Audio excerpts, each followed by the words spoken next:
얘들아, 안녕. 우리 윤사 B반 친구들은 이번 주 2차 시가 목요일에 들어가지고 이제 온라인으로 만나게 됐어. 되게 오랜만에 온라인으로 수업하니까 좀 낯설고 그렇죠? 선생님도 되게 오랜만에 영상 찍어가지고 좀 어색한데 말이 조금 버벅거릴 수 있으니까 여러분들이 좀 감안해서 잘 들어주면 좋겠어? 자, 지난 시간 우리 화요일 날 1차 시 수업을 했었잖아요. 자유, 자유주의 사상에 대해서 공부를 했었는데, 자유주의가 어떤 시대적 배경에서 등장을 했는지 그런 얘기를 했었어요. 중세가 끝나가던 시대에 이제 근대 초반에 이제 일반 평민들의 삶에 대해서 이야기를 하면서 그때 당시에 이제 상인들과 또 기업을 운영하는 자본가들이 어떻게 돈을 벌게 되었는지, 그리고 이런 사람들이 왕과 특권 계층의 권위에 대해서 어떻게 반발심을 가지게 되었는지를 이야기했어요. 그러면서 사회계약 사상이 그때 당시에 왕권 신수설에 도전하는 그런 어떤 역할을 했고요. 그리고 어떤 자본주의 사상의 태동이 이제 시작되면서 이제 사람들을 간섭하지 말고 자유롭게 놓아두는 것이 국가가 해야 할 유일한 역할이라는 것을 이제 사람들이 알게 되었다. 그게 자유주의 사상의 이제 최초 시작이었다. 이런 얘기를 했었어요. 그래서 자유주의 사상에서는 가장 중요한 것, 이것만 하나 기억해 달라고 했었는데, 먼저 자유주의에서 자유가 의미하는 바는 불간섭이라는 점을 이야기했었어. 아무에게도 타인에 의해 간섭당하지 않는 상태. 이런 상태를 진정한 자유라고 생각한다고 이사야 벌린이라는 사람이 이야기했었죠. 자, 이런 불간섭이라는 것은 자연스럽게 관용의 가치를 가지고 옵니다. 여러분들, 타인에게 내가 피해를 주지만 않는다면 나의 삶에 대해 누구도 간섭할 권리가 없고요. 따라서 각자의 가치관에 따라 각자의 삶을 꾸려가는 것을 인정하고 존중하는 관용의 자세가 꼭 필요하다는 거죠. 그래서 이런 자유주의에서는 불간섭과 관용을 강조를 하게 되고요. 그리고 각자가 자신이 원하는 바에 따라 자신의 최대한의 이익을 추구하면 국가의 부를 최대화할 수 있다고 하는 애덤 스미스라는 사람도 이 자유주의의 영향을 받아서 등장했다고 했죠. 이런 보이지 않는 손이라는 이런 자본주의나 자유주의의 이런 개념이 무엇을 의미하고 있냐면 자유주의자들은 공동선이라는 가치보다는 개인선이라는 가치를 훨씬 중요하게 여겼다는 걸 알 수 있었어요. 그리고 마지막으로 이 자유주의자들은 사회계약 사상을 근간으로 두고 있기 때문에 사람들이 자연 상태에서 가지고 있는 자연권인 천부인권을 보장하는 것이 국가가 해야 할 역할이라고 보는 점을 공통점으로 들고 있었어요. 자, 이런 게 이제 자유주의 사상이었거든요. 자, 이런 자유주의 사상이 온 유럽과 미국까지 엄청난 영향력을 미쳤다고 했죠. 그래서 자유주의가 이제 근대에 엄청나게 혁명적인 진보적인 사상이 되었어요. 엄청나게 많은 사람들의 호응을 얻었고 자유주의 사상을 이제 믿는 사람들은 이 자유주의만 따르면 모든 사람들이 다 자유롭고 평등해지고 억압받지 않는 삶을 살게 될 것이다 라는 생각을 했던 거죠. 자, 근데 이런 자유주의 사상이 사실은 응사가 아니었어요.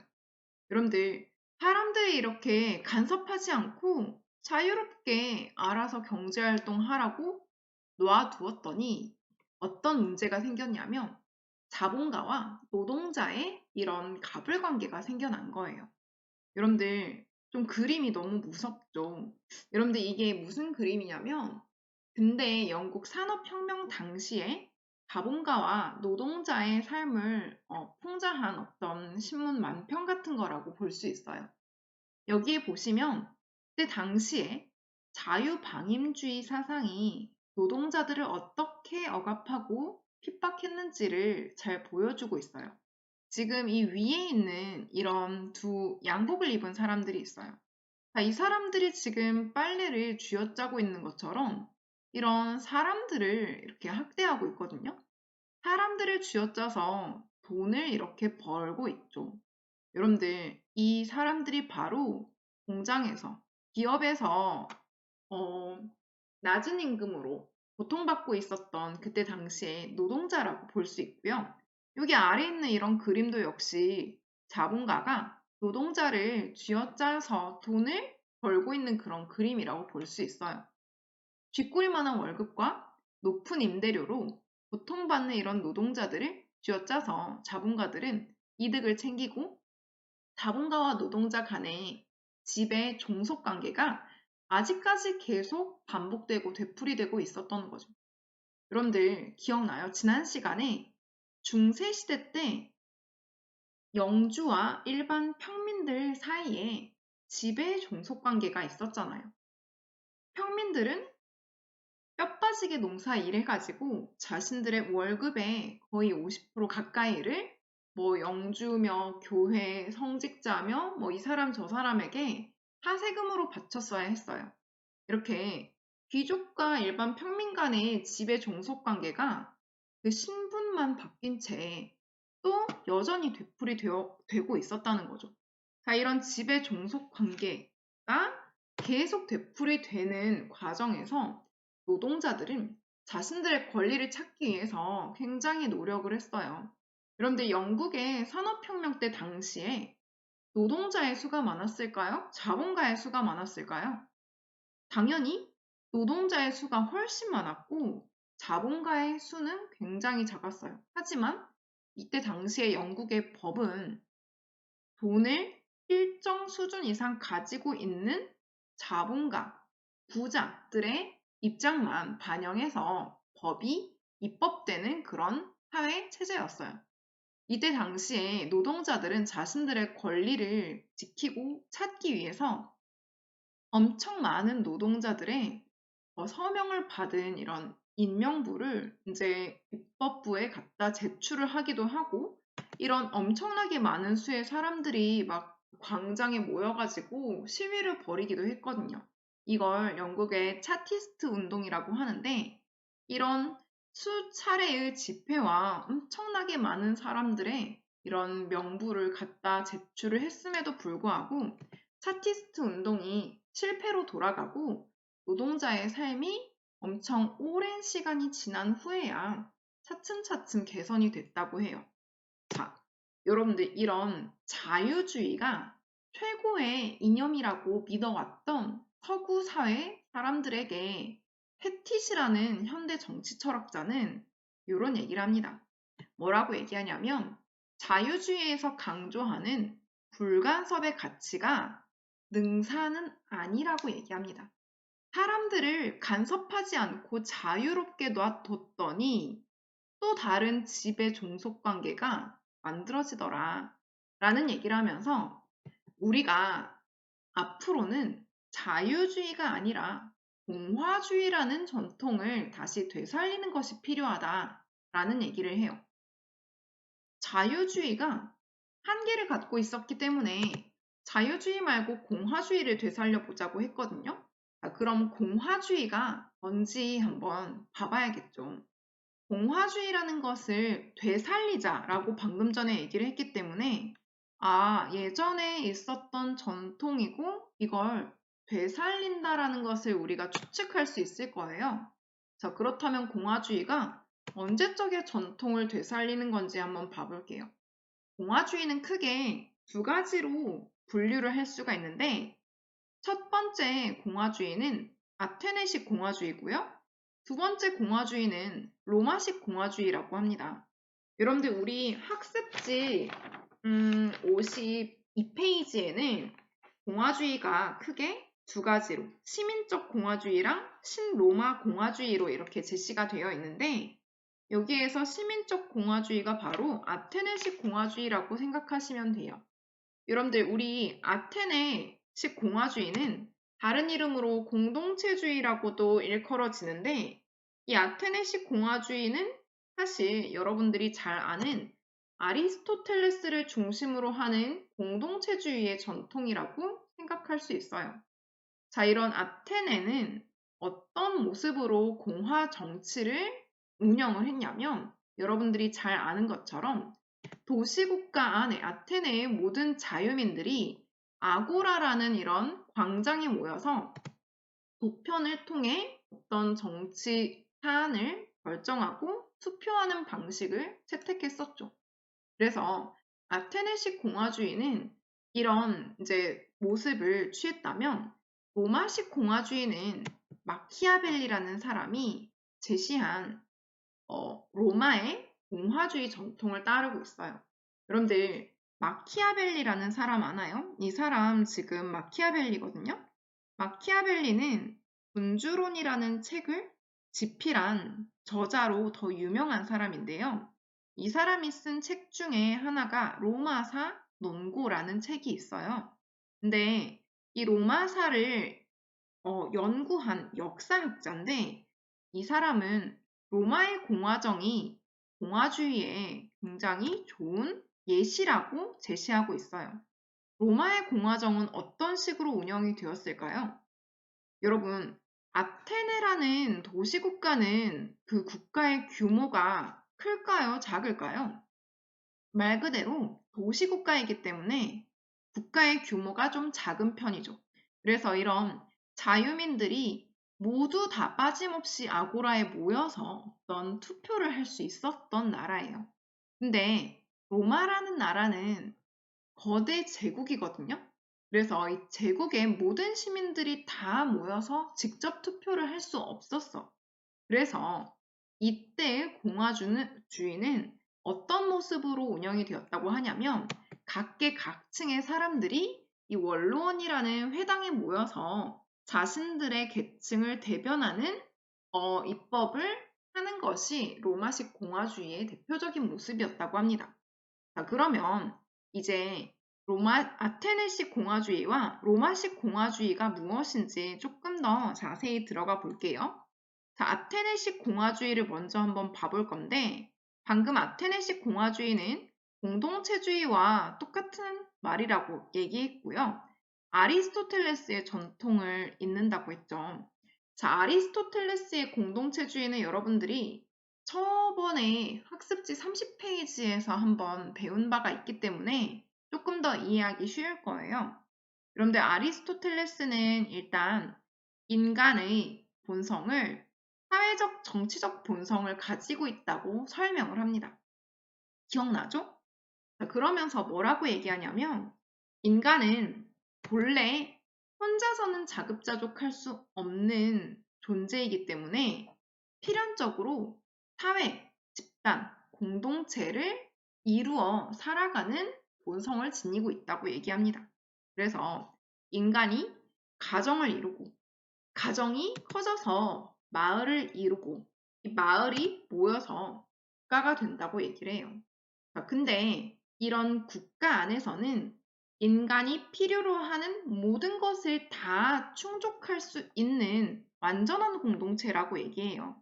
여러분들 가족 안에서도 또 마을 안에서도 충족시킬 수 없는 부분을 국가 안에서는 다 충족할 수 있는 최고의 높은 상위의 공동체라고 하는 거예요.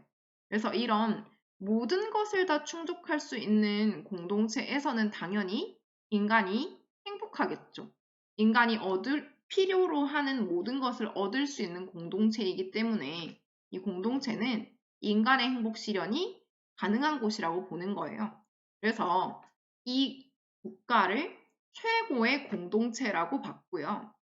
이 국가가 인간의 행복 실현이 가능한 이유를 이렇게 설명을 합니다. 여러분들 아까 이런 부분 얘기했죠. 인간은 본래 본성상 정치에 참여하고자 하는 본성을 갖고 있대요. 근데 정치 참여는 실은 정치를 할 수 있게 만드는 바탕인 국가가 있어야만 할 수 있는 거죠. 그래서 정치 참여가 인간의 삶의 목적이고 인간의 자아 실현의 방편인 까닭에 국가는 인간의 행복을 위한 필수적인 공동체라고 말할 수 있어요. 그래서 아테네식 공화주의는 한 가지만 기억하시면 돼요. 아테네식 공화주의는 정치 참여가 인간의 자아 실현이라고 얘기하는 부분이 이제 아테네식 공화주의의 가장 큰 특징이에요. 자, 이제 두 번째 가장 본격적으로 다루어지는 공화주의가 로마식 공화주의입니다. 우리 학습지에는 신로마 공화주의라고 하는데, 자, 이 로마식 공화주의를 알아보기 전에 먼저 마키아벨리가 세 가지 종류의 정치 체제를 분석한 것을 한번 잠시 살펴볼 거예요. 로마 공화주의가 갖고 있는 특징을 알기 위해서는 세 종류의 정치 체제를 한번 볼 건데, 자, 마키아벨리는 일단 군주정이라는 가장 전통적인 정치 체제가 가지고 있는 장점과 단점을 설명을 합니다. 여러분, 한 사람의 군주가 나라를 다스린다고 할 때 장점은 뭐가 있을까요? 군주가 나라를 다스리기 때문에 의사결정이 빠를 수가 있고요. 근데 이런 군주가 나라를 다스린다고 할 때 단점이 하나 있어요. 무슨 단점이 있을까요? 그렇죠. 여러분들 군주가 나라를 독재하거나 폭정을 하거나 할 수가 있어요. 아주 현명한 왕이 아니면 군주가 나라를 다스리는 게 좀 위험할 수가 있죠. 자, 이런 군주정의 정체에 대해서 한번 분석을 했고요. 자, 두 번째 형태의 정치 체제는 바로 귀족정이라고 합니다. 여러분, 귀족 다수가 나라를 통치하는 그런 정치 형태도 있대요.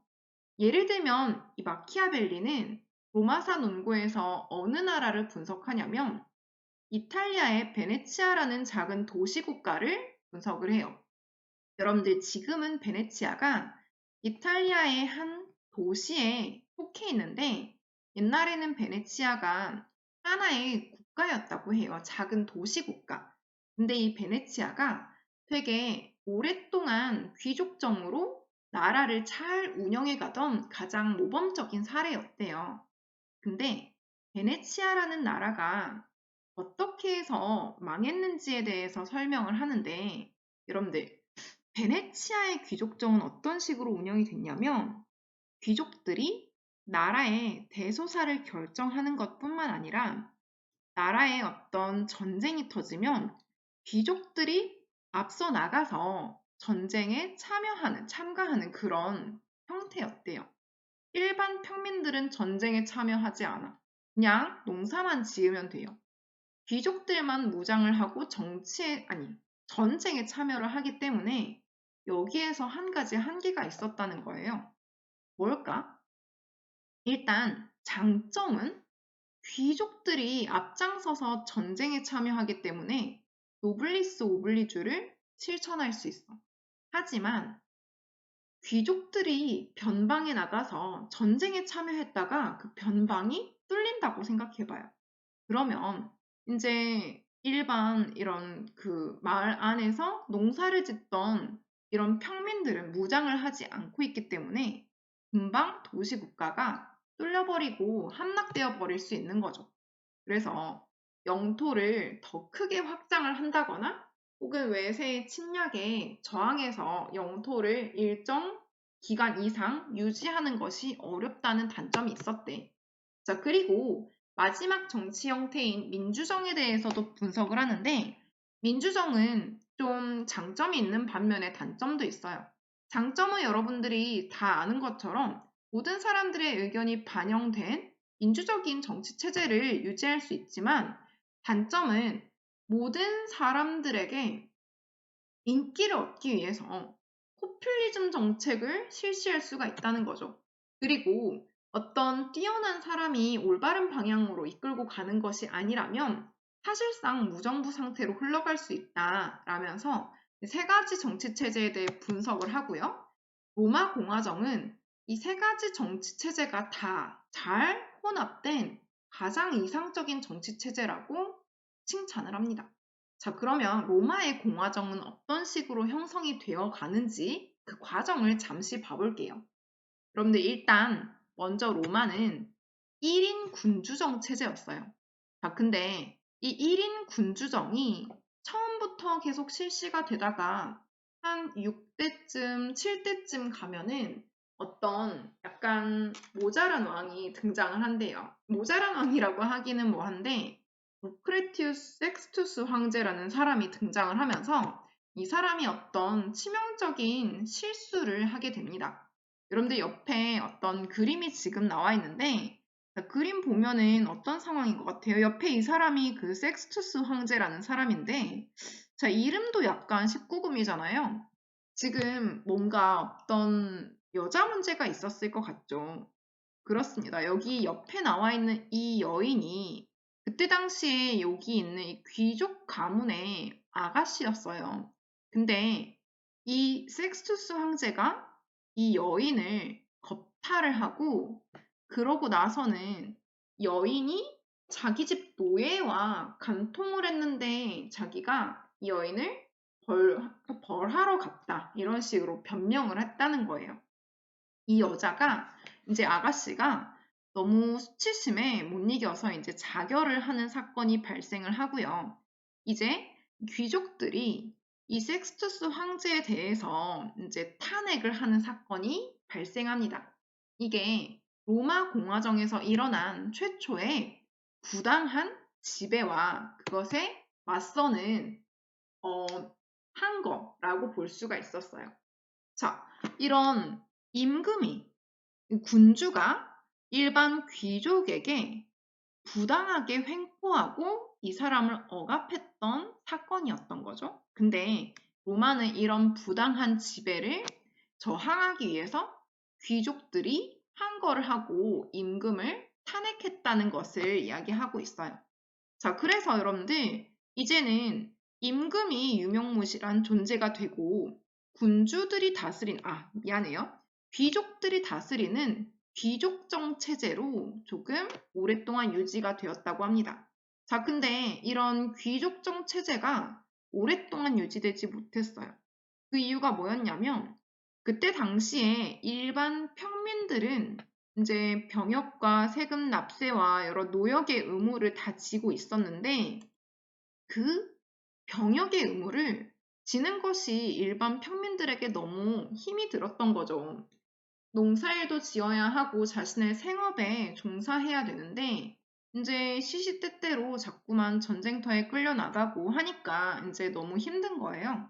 그래서 일반 평민들이 어떤 신성한 산에 다 모여가지고 집결해서 우리 더 이상은 이렇게 힘들게 너네가 시키는 대로, 귀족들이 시키는 대로 전쟁터에 끌려나가고 농사일 짓고 이렇게 다는 못한다라고 오늘날의 말로 이르자면 약간 총파업에 돌입을 하게 됩니다. 자, 여러분들, 귀족들이 일반 평민들에게 부당하게 권력이나 위세를 이용해서 지배를 하고 횡포를 했었던 것에 대항해서 또 평민들이 이 부분을 저항을 한 거죠. 자, 그래서 결과적으로는 이 로마의 공화정은 이 군주정과 귀족정과 평민들의 민주정이 다 혼합된 형태로 성립되게 된다고 합니다. 여러분들 로마 공화정이 어떤 모습이었는지 한번 잘 봐볼게요. 여러분들 이거 조금 너무 역사 이야기라서 약간 좀 지금 혼란스러울 수 있는데 그냥 좀 빨리 감기로 해서 들으시면 돼요. 그래도 배경 설명이니까 그냥 한번 듣고 넘어가면 좀 괜찮을 것 같아. 자, 아까 이야기했던 것처럼 이제 로마 공화정이 왕을 한번 탄핵했다고 했잖아요. 자, 귀족들이 왕을 탄핵하고서 오랫동안 귀족이 다스리는 귀족정을 유지했는데 이때 귀족들은 어떤 역할을 담당했냐면 입법과 외교 그리고 예산을 사용하는 재정적인 부분을 담당했다고 합니다. 자, 그리고 나서 이 원로원들이 이제 이 귀족들을 원로원이라고 부르거든요. 이 사람들이 왕을 껴줍니다. 자신들의 어떤 원로원 회의에 왕을 껴줘서 행정과 군사 업무라는 어떤 상징적인 대표성을 부여합니다. 이 왕이 우리에게도 있다. 이 왕은 전쟁이 터지면은 병사들을 이끌고 선봉에 나서는 군사 업무를 담당을 했고요. 그리고 나라의 어떤 실질적인 행정을 담당하는 사람이었는데 오랫동안 신분적으로 세습받는 것이 아니라 1년제로 연임하는 그런 사람이었고 2명씩 임명이 되었다고 합니다.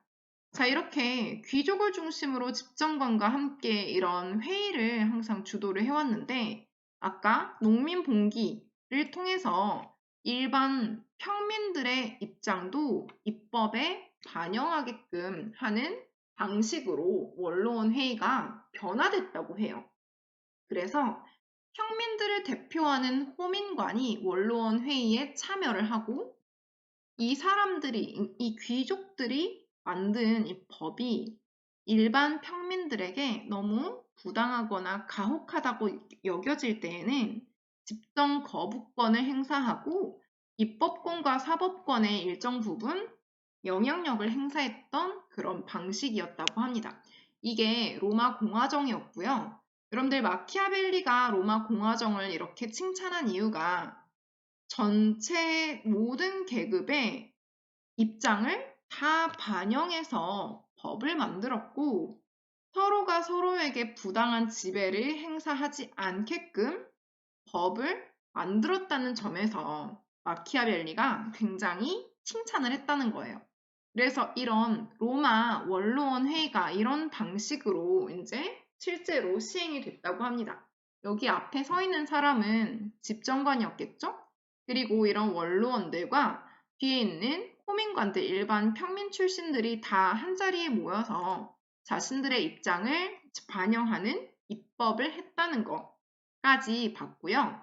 자, 아까 패티스로 다시 돌아갈게요. 패티시 뭐라고 얘기하냐면 자유주의를 이제 버리고 로마 공화주의 전통을 되살리자라고 얘기합니다.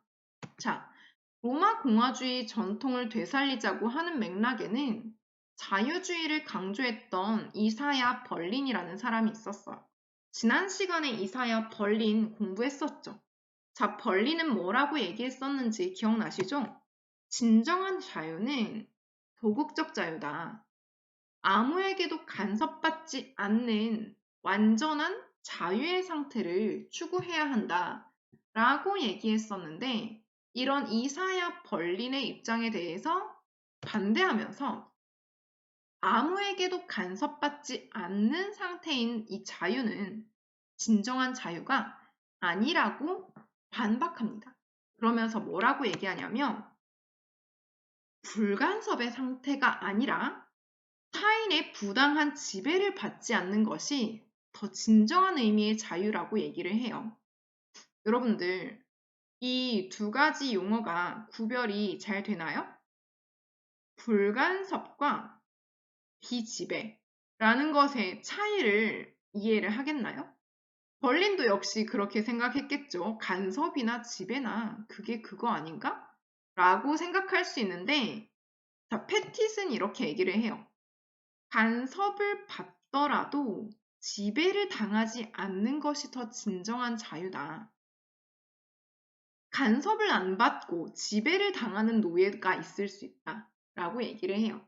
그런데 이 되게 표현이 좀 막막하죠? 이 무슨 말인지 잘 모르겠죠.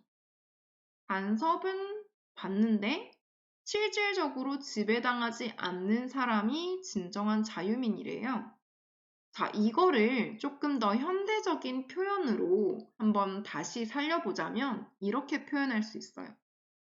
법의 간섭을 받더라도 타인의 부당한 횡포를 당하지 않는 사람이 진정 자유로운 자유민이래. 근데 어떤 경우가 있을 수 있냐면 법의 간섭을 받지 않고, 다시 말하면 법의 영향력에서 벗어나서 타인으로부터 횡포를 당하는, 타인에 의해 지배당하는, 타인에 의해 부당하게 억압을 당하는 사람들이 있을 수가 있대.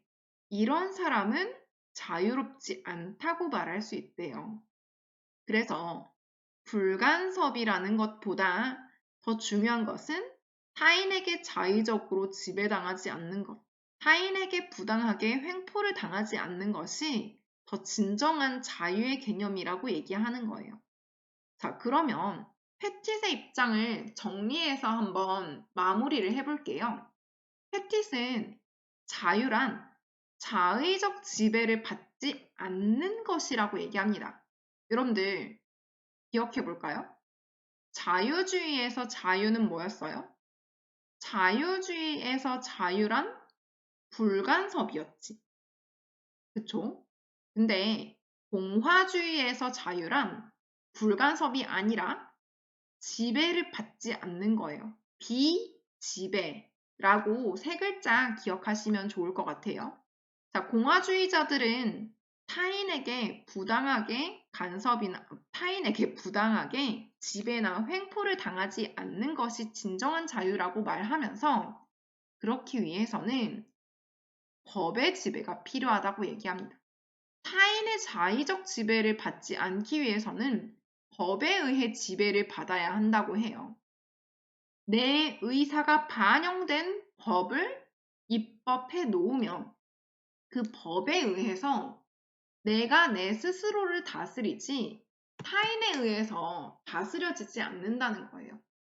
그래서 이 법의 지배를 실현하기 위해서는 꼭 필요한 것은 내 입장을 대변할 수 있는 폭넓은 대표성을 지닌 입법부를 구성하는 것이 꼭 필요하다고 봅니다. 예를 들면 얘들아, 국회의원이 100명이라고 칠 때 남성이 85명이고 여성이 15명이에요. 국회의원의 성비가 그렇게 된다고 쳐보자. 남자의 입장을 반영한 법안이 입법될 가능성이 높을까? 여자의 입장이 반영된 법안이 입법될 가능성이 높을까? 그렇죠. 입법부가 기본적으로 남성의 성비가 더 높기 때문에 남성을 대표하는 법안이 더 많이 만들어질 가능성이 높겠죠.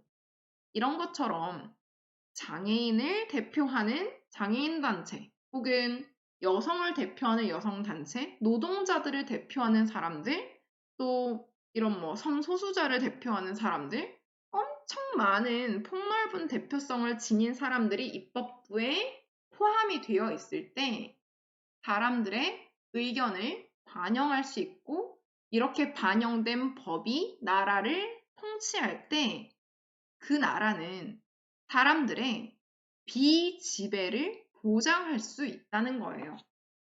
그래서 이 나라에서는 굉장히 중요한 게 뭐냐면 내 의견이 반영된 법이 실제로 마련되고 있는지를 관심을 가지고 감시하고 참여하고 견제하는 것이 꼭 필요하다고 봅니다.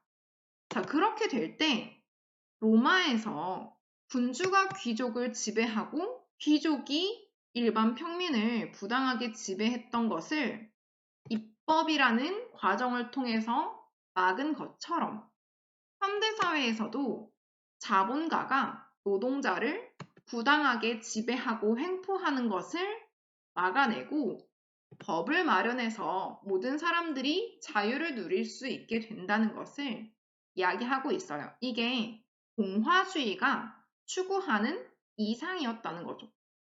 그러면 여러분들 공화주의와 자유주의의 가장 중요한 차이점들을 한번 확인하고 학습지 한번 정리를 해볼 건데 자, 일단 자유의 개념이 가장 큰 차이라고 했죠. 자유주의자들은 자유를 뭐라고 봤다고? 세 글자? 불간섭. 공화주의자들은 자유를 비지배. 이렇게 각각 다르게 자유를 언급하고 있다는 거. 자, 그리고 두 번째 차이점을 한번 봐볼게요. 자유주의자들과 공화주의자들은 둘 다 관용이라는 가치에 대해서 되게 중요하게 생각하고 있어요. 둘 다 관용이 필요하다는 점은 인정하고 있어요. 하지만 그게 왜 필요한지에 대해서 그 이유는 좀 다르게 얘기하고 있어요. 일단 자유주의자들은 관용이 왜 필요하다고 볼까? 관용이라는 것은 나의 사적 영역을 보장하기 위해서 꼭 필요한 거죠. 여러분들, 누군가에게 부당하게 피해를 주지 않는 한 그 사람의 신념이나 가치관을 존중해주는 것이 자유주의에서 가장 중요한 가치였잖아. 간섭하지 않고 존중하는 것. 그래서 자유주의자들은 그 사람의 의사를 존중하기 위해서 관용이 필요하다고 보지만 공화주의자들이 생각할 때 관용이라는 정신은 우리가 공동선을 실현하기 위해서 시민들이 정치에 참여하고 이런 정치 참여를 위해 토론하는 과정에서 서로 간의 갈등을 예방하기 위해 그리고 더 나아가 화합하기 위해 관용의 자세가 필요하다고 보는 거예요. 그래서 관용이 필요한 맥락을 서로 다르게 설명하고 있다는 거죠. 그리고 자유주의와 공화주의의 차이 또 봐볼게요. 자유주의자들은 시민의 권리라는 것을 어떻게 생각할까? 여러분들, 권리. 자유주의자들이 생각하는 권리는 기본적으로 사회계약 사상에 기반을 두고 있기 때문에 우리가 태어날 때부터 선천적으로 가지고 있는 것이라고 봐요. 천부인권 사상을 강조하잖아요. 근데 공화주의자들은 시민의 권리라는 것은 우리가 정치에 참여하고 참여해서 만들어낸 공동의 법안을 통해서 우리가 후천적으로 획득하게 되는 시민적 권리라고 봅니다. 내가 애초에 정치에 참여하지 않았고 그래서 나를 대변하는 법안이 만들어지지 않으면 그 법에 의해서 내가 권리를 보장받을 수 없기 때문에 시민적 권리라는 것은 원래부터 주어져 있는 선천적인 것이 아니라 후천적인 것이라고 본다는 차이가 있다는 거예요. 얘들아, 이 부분 되게 특징적이죠? 그리고 좀 더 봐볼게요.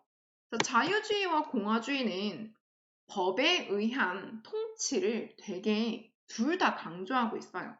자유주의자들도 법치를 중요하게 생각하고 있거든요. 근데 자유주의자들이 생각하는 법치는 어느 때 필요한 거라고 보냐면 각자 자신의 사생활과 권리를 보장받기 위해서 법이 필요하다고 봅니다.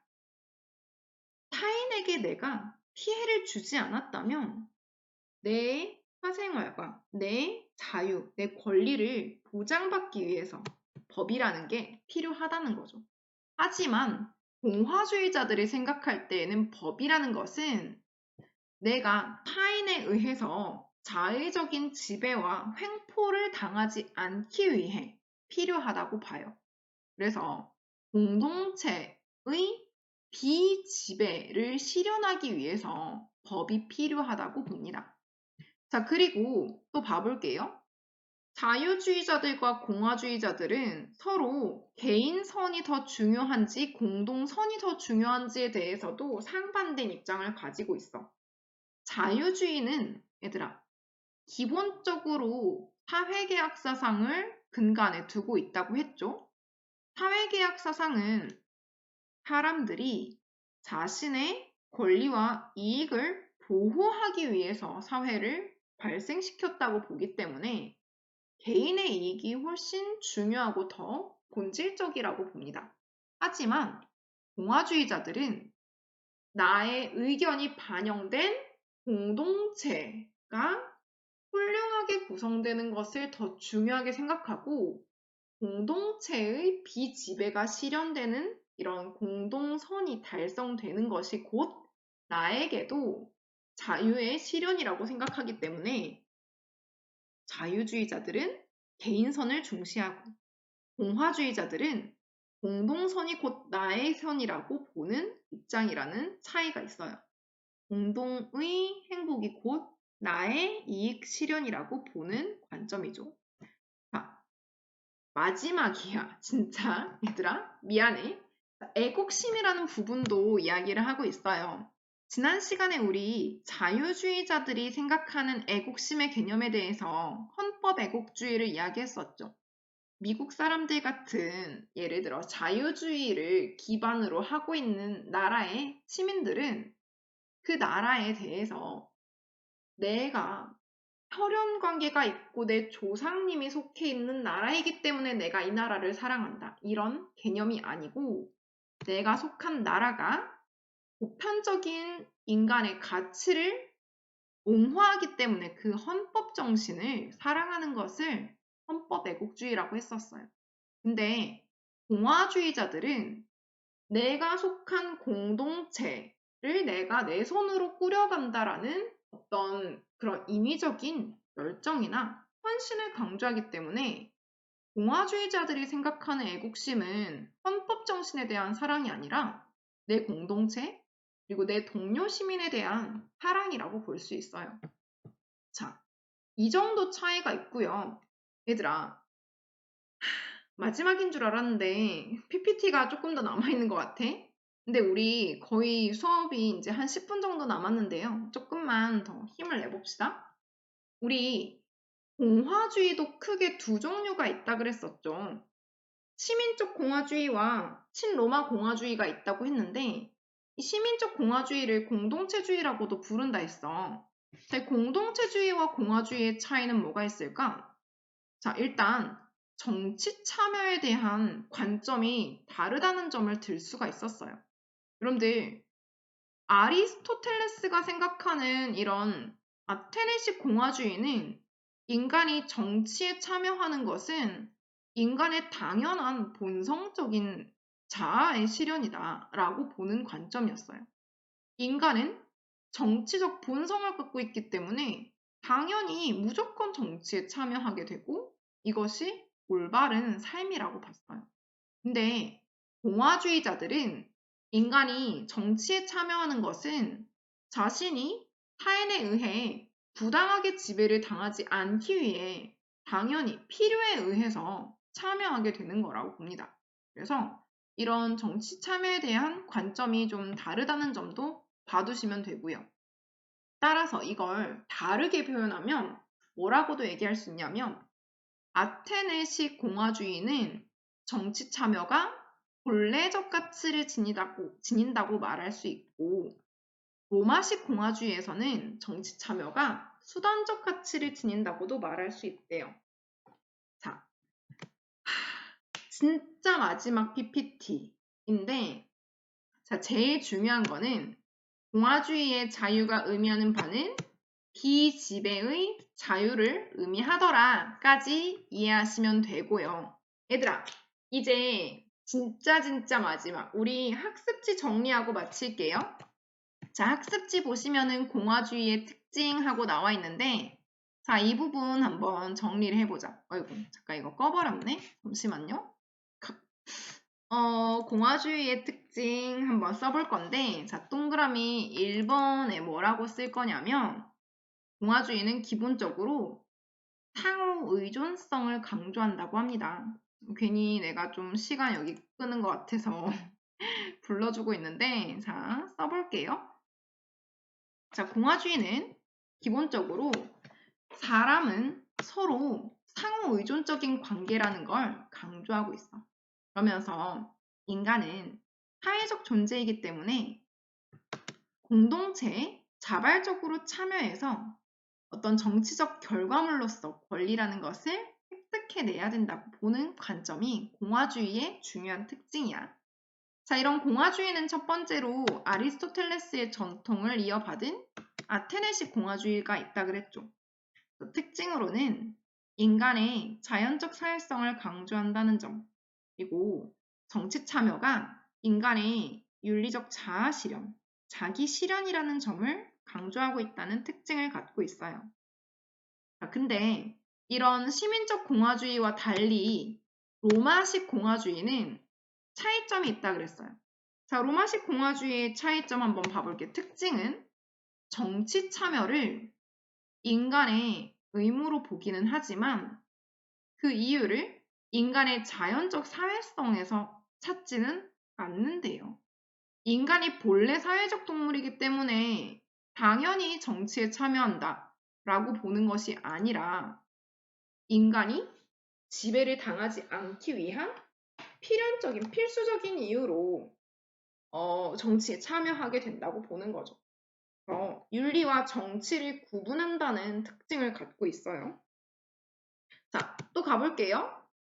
정치 참여가 시민의 자유를 지키기 위한 수단이라고 보고 있는데, 이때 패티시라는 사람은 비지배로서의 자유를 이렇게 설명하고 있다 그랬죠. 자, 의미는 타인의 자의적인 지배에서 벗어나는 것이 바로 비지배적인 자유라고 보고요.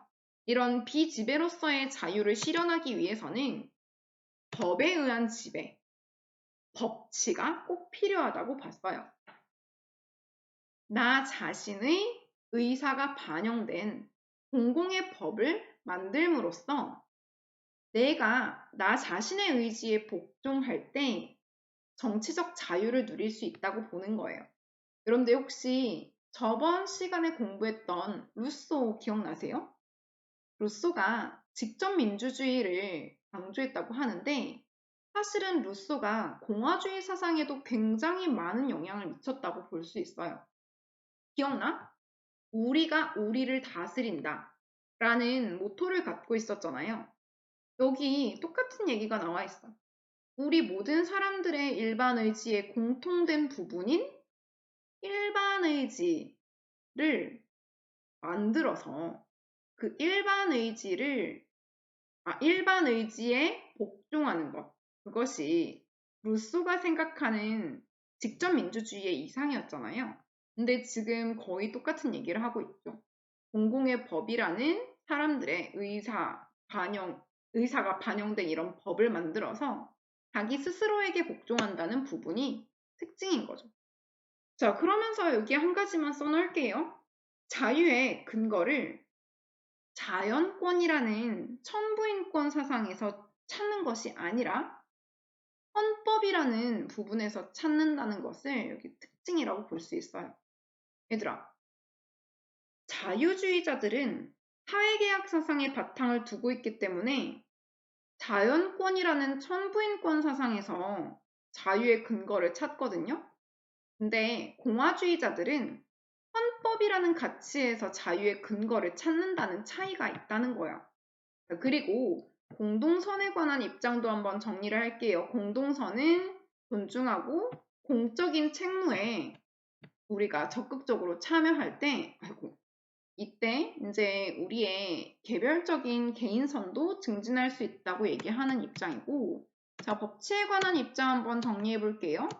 자, 법치가 필요한 이유는 사람들을 자의적으로 지배하는 경우가 없게끔 해야 하기 때문에 법치가 필요하더라. 관용 또한 사람들이 공적인 영역에 참여해서 토론을 하는 과정에서 꼭 필요한 덕목이라 하더라. 라는 거 기억하시면 좋을 것 같고, 옆에 하나 써놓을게요. 관용은 비지배적 자유를 보장하기 위한 적극적인 시민의식으로서 꼭 필요한 가치관이더라. 자, 마지막 공화주의적 애국심 한번 정리해 볼게요. 공화주의적 애국심은 민족주의적 애국심과는 비교해서 꼭 알아두셔야 되는데, 민족주의적 애국심은 사령관계, 지형, 전통의 기초에서 가지게 되는 선천적인 애착심을 이야기합니다. 우리나라 사람이니까, 내 조상님의 조상님이니까 하는 그런 애국심을 민족주의적 애국심이라고 하는데, 공화주의적 애국심은 내가 참여한 나라에서 내 손으로 일구어낸 공동체가 이렇게 나의 비지배를 보장하는구나 라는 그런 헌신을 바탕으로 하는 열정, 이런 인위적인 열정을 강조한다는 특징을 가지고 있대요. 그래서 오늘 공화주의 사상 여기까지 공부했고, 얘들아, 다음 시간에 이제 수능 특강 관련해서 문제풀이 할게요. 오늘 너무 고생 많았어.